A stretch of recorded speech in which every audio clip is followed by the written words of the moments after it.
more details on the Florian Wirtz thing? Yeah, just to reiterate, £100 million guaranteed up front. That will rise to 116.5 million with add-ons. Liverpool will be paying for Florian Wirtz. That will be a British record transfer fee. There were some stories that this deal was agreed a couple of days ago. My source at Liverpool saying that absolutely was not the case. It's fair to say the £100 million guaranteed payment has been locked in for a few days, but not the structure of the add-ons, which are basically based around Liverpool's on-field success. That only really was agreed this morning. The paperwork is being drawn up as we speak, ready for approval. He's away on holiday, so no medical is imminent, but we expect that to take place in due course. It will be a 5-year contract, I'm told, for Florian Wirtz. Of course, they've already signed Jeremy Frimpong at Liverpool from Bayer Leverkusen. They're good mates as well. And we're expecting the next one through the door at Anfield to be Milos Kerkez from Bournemouth in a deal worth around £40 million.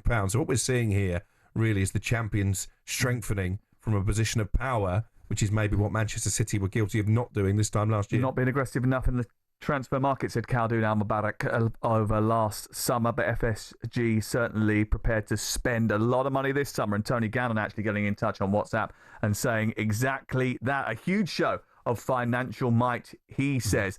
Let's speak to Konstantin Hecker, who joins us from Germany, our German correspondent, to bring us up to date with what the viewpoint on Florian Wirtz is. As far as we understand it now, this deal has been agreed between the two clubs. Konstantin, can you just tell us what kind of player they're going to get and how swiftly things will go from here? I think they will go quite swiftly from now on. I mean, it was a one-horse race in the end. Liverpool were the only club in consideration because Florian Wirtz turned down Bayern Munich a while ago. He actually called Vincent Kompany personally to tell him that he wouldn't join Bayern Munich. So it was a one-horse race there. I mean, I think the pitch from Arne Slot was that Florian Wirtz would become the number 10. And he is a number 10 player, playmaker, someone who can make the right decisions at high speed. I think Xabi Alonso, his previous manager, often praised him for usually making the right decision, even at high speed, even when he's coming at defenders, usually seeing everything, great vision, great technique. And that's why he was one of the most sought-after attacking midfielders in Europe most recently. In terms of his numbers and figures, I mean, they're pretty impressive at Bayer Leverkusen. He was a big part of the team that went unbeaten, not last season, but the season before. How do you think he'll translate to the Premier League? Because the Premier League's a very different league, and we've seen players, some of them come in and flourish immediately, and some of them take a little bit of time to settle. Yeah, but I think because he is such a great decision maker and he can pick up speed so quickly, and so and is probably even a better decision maker than most other number 10s you have seen in the past 10 or 15 years, because he has just great instincts, something you can not really teach in some fashion. That's why I think he will pick up steam right away once he's joined the Premier League, in terms of just acceleration, dynamic. So I don't really think there's an issue there. Konstantin, you mentioned that it was a one-horse race in the end. We do know that Manchester City was showing an interest at one stage. They decided that the package was perhaps too expensive. Maybe they knew that he wanted to go to Liverpool. I don't think Bayer Leverkusen were ever particularly keen to sell him to a Bundesliga rival. But from a player's perspective, why was he so set on Liverpool? I mean, in overall, I guess it was a two-horse race at some point between Bayern and Liverpool, of course. But what I know is that, especially talking to both managers, Kompany on the one hand and Arne Slot on the other hand, it really drove Wirtz's decision in a sense. Because at Bayern Munich would have been only one of two number 10s in a sense, because Bayern Munich pitched him to be basically a number 10 alongside Jamal Musiala. So you have a 1A and 1B playmaker in a sense, right? At Liverpool, Arne Slot's pitch was, you are my central attacking midfielder. Probably Szoboszlai will be moved back into a number 8 role, basically, right?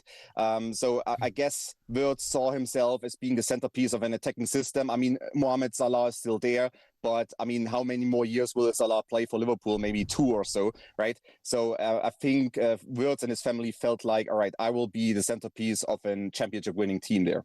Okay. Konstantin, thank you very much for coming on and bringing us those details. We appreciate that. That's Konstantin Hecker bringing us the latest from Germany. It's Florian Wirtz. His deal is agreed with Liverpool. And as Konstantin said, things will move swiftly here. Alex Crook broke that story at 10:15 this morning. Interesting. If he's going to be the number 10, what does that mean for the configuration of the Liverpool midfield? So Boschlei, McAllister, Gravenberg done very well this season. Curtis Jones as well. There's extra competition for places, Martin.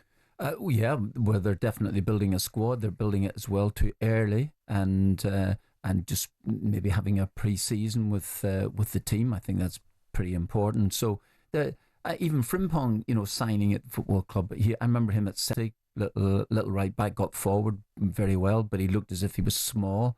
And then suddenly there at Leverkusen, he looked bulked up. He looked strong, very, very strong indeed. Going forward is a major part of his game.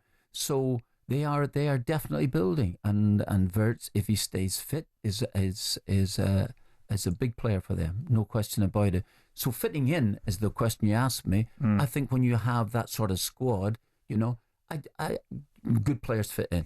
So it's really as simple as that there, And if he is going to be a little bit of freedom to be the playmaker, other people just have to accept positions that they might not have done in the first place. Wilson knows he's be out of joint though when he arrives. Obviously, it's a great signing for Liverpool, the club, great signing for the supporters, but there will be someone's going to miss out on a starting 11 place as a result. Yeah, and he wears number 10, I think, for Bayer Leverkusen, which is Alexis McAllister's number. It is at Liverpool, so it'll be interesting to see if there's any kind of trade-off there.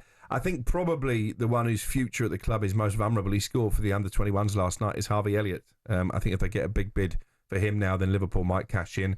But really the reason they've signed... You sort of mentioned that, though. Yeah, the reason they've signed Wirtz is because they're aware that with Trent Alexander-Arnold going, they lose a lot of creativity. Now, it's impossible to replace that like for like, because there's no other right-back really in world football like Trent Alexander-Arnold. That's why I think they've gone all out for Florian Wirtz. Jim White and Simon Jordan.